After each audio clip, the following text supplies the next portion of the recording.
Do I have any drugs on me? Have I been doing any drugs? If I make one wrong step, I am done. I don't think I have anything to worry about. What have I done? But that's one of the cool things about traveling is you get to do things you don't get to do at home.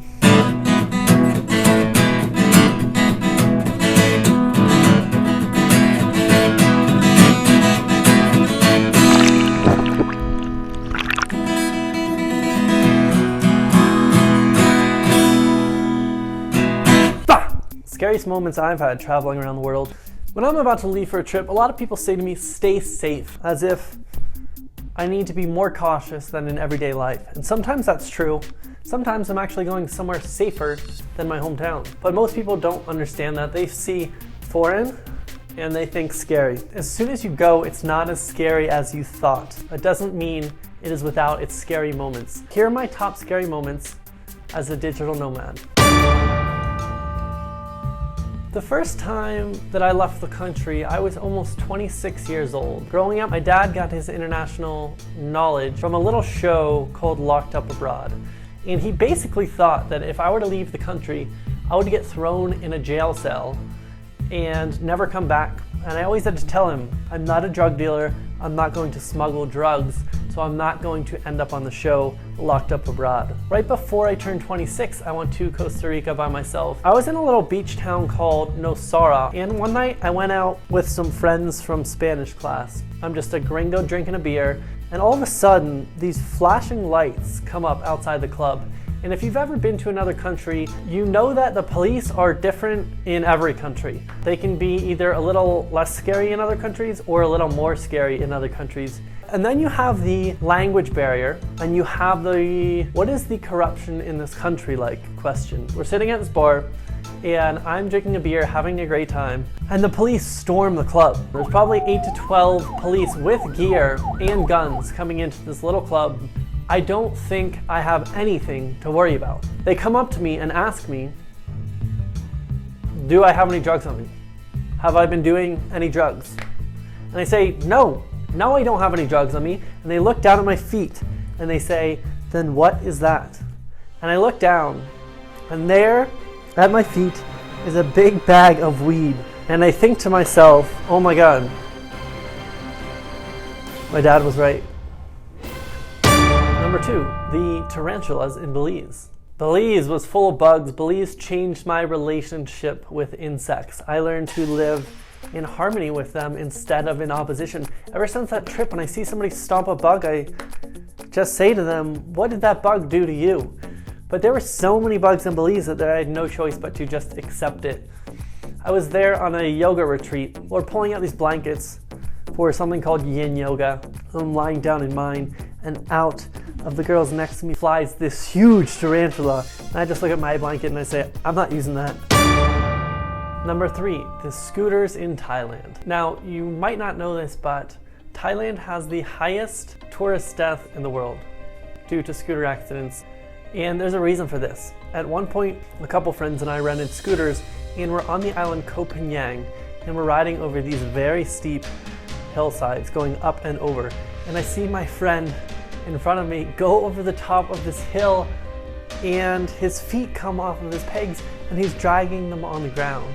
And it's because his brakes don't really work at all. This is a public service announcement. So this is just one of the many tales of scooter horrors in Southeast Asia. They're super fun. You get there and you're all excited to ride around on them. And most of the time you're okay, but sometimes you have a bad experience. So be careful out there on the scooters. Number 4, the lifestyle in Monte Carlo. I love how cheap everything is traveling. You feel like a king. You go to Thailand, you can get massages for $8. I got one every day. But not every country you go to is cheaper than the US. I went to Monte Carlo, Monaco, the land of James Bond, and I walk into a bar and I say to the bartender, I'll take a beer. And he says, sure thing, that'll be $30. Number 5, the planes in Costa Rica. When you travel around the world a lot, you spend a lot of time on airplanes, and I generally like flying on airplanes. I am amazed every time that I take off. I look out the window and the plane is lifting off the ground, and I just think, oh my God, this is incredible. But there are those times when flying seems less magical and it seems more terrifying. I bought a Nature Air 7-day pass, and that means I get to fly all around Costa Rica for 7 days for one price. And so I'm hopping from town to town. I'm trying to check out the scene before I leave, and we get into this thunderstorm. And it's so bad that we actually have to go and land on this landing strip right off the ocean. So we pull in, we're hanging out, we're waiting for the storm to pass. This girl is hula hooping on the runway. I'll never forget that image. And the weather clears and we take back off, and we're flying through the air, and we hit the storm again. And we're in this tiny little plane, and it is shaking up and down. There's thunder, there's lightning coming down all around us. And I am absolutely terrified. I am trying to make amends with myself. I'm trying to let go of whatever I need to and come to terms with what might happen. And they pan around the plane, and I look over to the flight attendant, and she's asleep, and there's just like drool coming out of her mouth, and she doesn't care. And everyone else is doing the same. I think I'm the only one who's even awake. And at that point, I just say to myself, I think we're gonna be okay. Number 6, hiking Mount Batur in Bali. Now, some might say that I'm afraid of heights, but we went on this hike in Bali, and my friend from Hawaii, who had been on some very dangerous hikes, seemed totally unfazed by it. But I would peer over the edge and think to myself, if I make one wrong step, I am done. Number 7, the isolation in Peru. Travel can be quite isolating at times. I took a short trip to the mountains of Peru, to this small town called Juarez. It was about an hour flight from Lima. And I go all by myself at a moment's notice. And I don't tell anyone in my family. I don't tell anyone who I'm with in Santiago, Chile, and I don't tell anyone at home. And I get to Juarez in the mountains. I take an hour-long cab ride from the airport, and we finally get to the top, and it is absolutely beautiful. I look around, we're at 13,000 feet, and the mountains look like they're not even real. But I realize that I don't have any internet, and it's too late for me to tell anyone where I've gone. And I'm there for 10 whole days. And so I just start freaking out in my mind, and I think, you know, what if something happens? What if they email me and they don't know where I am, and they start freaking out? And so this whole time I'm so stressed out. And I get through the 10 days, I go back to Lima in the airport, I text my people and I email my dad and I say, hey, I'm so sorry, I went off the radar. Oh my God, like, did anyone try and get a hold of me? What's happening, everybody okay?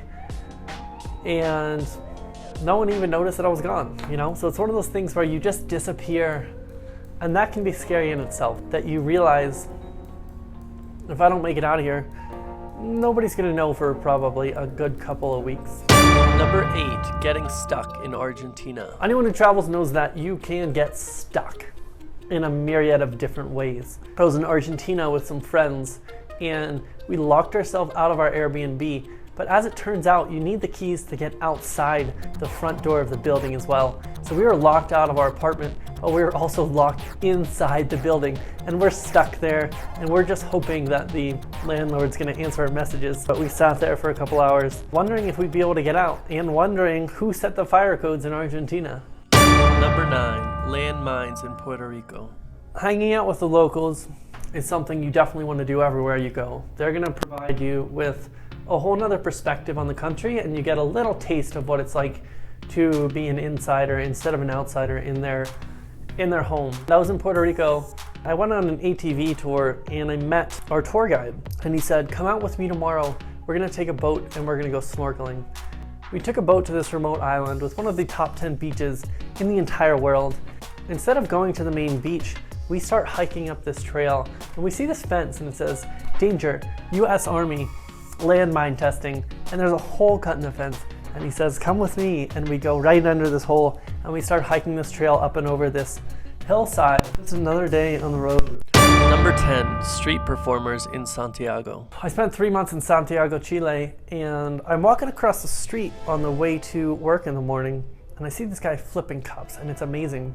And I turn around and I film him with my camera, and as soon as he gets done, he turns to me and starts freaking out, and I just start booking it the other way. And finally, the scariest thing for a digital nomad. The last, final, scariest thing I've experienced as a digital nomad. This is every digital nomad's nightmare. This will stop them in their tracks. This will make them quit traveling forever and question everything that they know.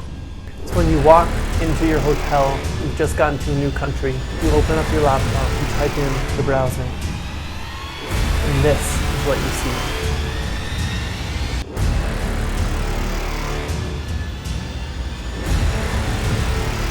No Wi-Fi!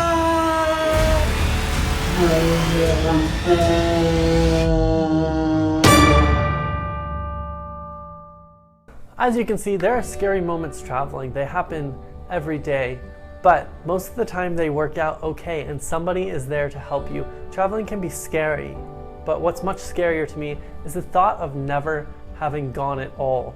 Mark Twain has a quote, "Travel is fatal to prejudice, bigotry, and narrow-mindedness, and many of our people need it sorely on these accounts. Broad, wholesome, charitable views of men and things cannot be acquired by vegetating in one little corner of the earth all one's lifetime." Which is one of the beautiful things about traveling. You see just how empathetic and caring most people in the world are, regardless of your language or your country or your origins. So if you're scared, if you think traveling is scary, get out there. I promise you that dread that you feel in your stomach the week before, the day before you leave for your trip, thinking, what have I done? My life is so good here and I'm about to go screw it up by going to this foreign land. I promise you that will go away as soon as you get there, as soon as you meet someone from that country who shows you the graciousness and the hospitality and the love that we all have for each other as human beings. Hey guys, it's Christian Martin, the guy who works on the internet. And if you like today's video, share it with your friends. Comment below, tell me your scariest moment. Please go below right now and subscribe to my channel. You're not going to want to miss what's coming next.